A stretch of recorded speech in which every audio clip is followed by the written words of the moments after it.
আমাকে কথা বলার সুযোগ দেওয়ার জন্য। আমি মাইলস্টোনের যে ক্যাম্পাসে আর কি ঘটনাটা ঘটে দিয়াবাড়ি, ওইখানেরই ক্লাস 10-এর নিউটনের ছাত্র। আমাদের আর কি আপনার প্রি টেস্ট পরীক্ষা চলতেছিল। ওই দিন হচ্ছে এগ্রিকালচার সেকশনের পরীক্ষা ছিল, আমাদের ছিল না, আমি হচ্ছে হায়ার ম্যাথের সেকশনের। আমার একটা ফ্রেন্ডের পরীক্ষা ছিল ওই দিন। তো যখন এক্সামটা শেষ হয়, ঘটনাটা ঘটে প্রায় 1:12 আর কি। 1:07 থেকে আর কি প্লেনের সমস্যাটা স্টার্ট হয়। পরে 1:12 আর কি প্লেনটা ক্র্যাশ করে। আমার যে ফ্রেন্ডের আর কি এক্সামটা ছিল ওই টাইমে, এক্সামটা দিয়েও মাত্রই বের হয়েছে, কোন স্যারের সাথে জানি হচ্ছে ছিল, গল্প করতেছিল। তো ও ঘটনাটা দেখার পরপরই ট্রিপল লাইনে কল দিয়ে পুলিশ, আর্মি, বিজিবি এর আপনার ফায়ার সার্ভিসে কথা বলে আর কি তাদেরকে আসতে বলে।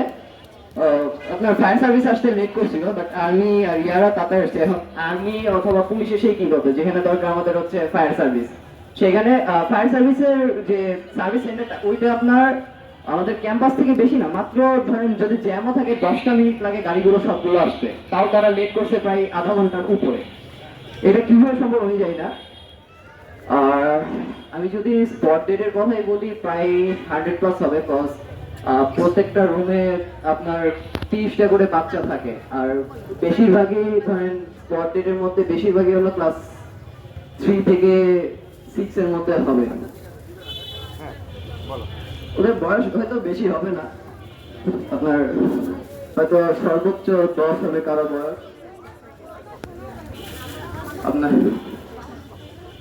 একবারে লাইক যখন প্লেনটা ক্র্যাশ করে সাথে সাথে দুইটা আমাদের বিল্ডিং হলো 2টা ফ্লোরের, নিচের গ্রাউন্ড ফ্লোরের 2টা রুম সাথে সাথে একদম বিধ্বস্ত হয়ে যায়। পরে ব্লাস্টের কারণে উপরে 2টা আর ওই রুমের সাথে 2টা রুম, মোট 6টা রুম সাথে সাথে আর কি বিধ্বস্ত হয়ে যায়। এছাড়াও যে আপনার প্লেনে যে ডিজেলটা ইউজ করা হয় এটা তো আপনার পিওর ডিজেল, ঠিক আছে।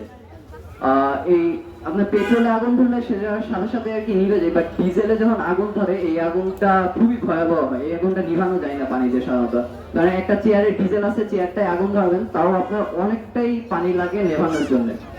বাট এখানে তো ডিজেলটা অনেকখানি ছিল। তো আসলে আগুনটা তাড়াতাড়ি নেভানো সম্ভব হয় নাই। আগুনের কারণে অনেকে মারা গেছে। আবার দেখা যাচ্ছে যে ধোঁয়াটা, এটা লাইক আমরা বড়রাও যদি ধরি তাও সর্বোচ্চ 30 সেকেন্ড এখানে আমরা সহ্য করতে পারবো এই আগুনটা, বাট 30 সেকেন্ডের উপর সহ্য করা সম্ভব না। আর এখানে তো ওরা ছিল বাচ্চা, ওরা জিনিসটা বোঝার আগেই ইনসিডেন্টটা হয়ে গেছে। এখন আসলে এই ব্যাপারে কিছু বলারও নাই। আর আরেকটা ব্যাপার আমি সরাসরি বলি, মাইলস্টোনেরও দোষ আছে, কজ এয়ারপোর্টের আশেপাশে আপনার কোনো হসপিটাল, কলেজ কিংবা স্কুল করতে গেলে একটা পারমিশন নেওয়া লাগে। সেই পারমিশনটা দেওয়া হয়েছিল না, তারা জোর করে বিভিন্ন ঘুষ দিয়ে স্কুলটা করছে, এখানে ক্যাম্পাসটা করছে। সো আমি বললাম এখানে মাইলস্টোনের দোষ আছে। আর এখানে যারা আর কি আমরা পাইলটকে দোষ দিচ্ছে, পাইলটের আসলে দোষ নাই, সে তার সর্বোচ্চ চেষ্টাটাই করছে। না হলে কোনো পাইলট মানে নিজের জীবন বাজি রেখে লাস্ট মোমেন্টে কখনো ইজেক্ট করবে না তার চেয়ারটা। সে কারণে লাস্ট মোমেন্টে ইজেক্ট করে নিজের জীবনটা বাঁচানোর ট্রাই করবে না। তো পাইলটের দোষ দিয়েও লাভ নাই। এখন আসলে বাচ্চাদের জন্য আমরা দোয়া করা ছাড়া লাস্ট এখন কিছু করার নাই। তো যে যতটুকু পারি দোয়া করবো ইনশাল্লাহ।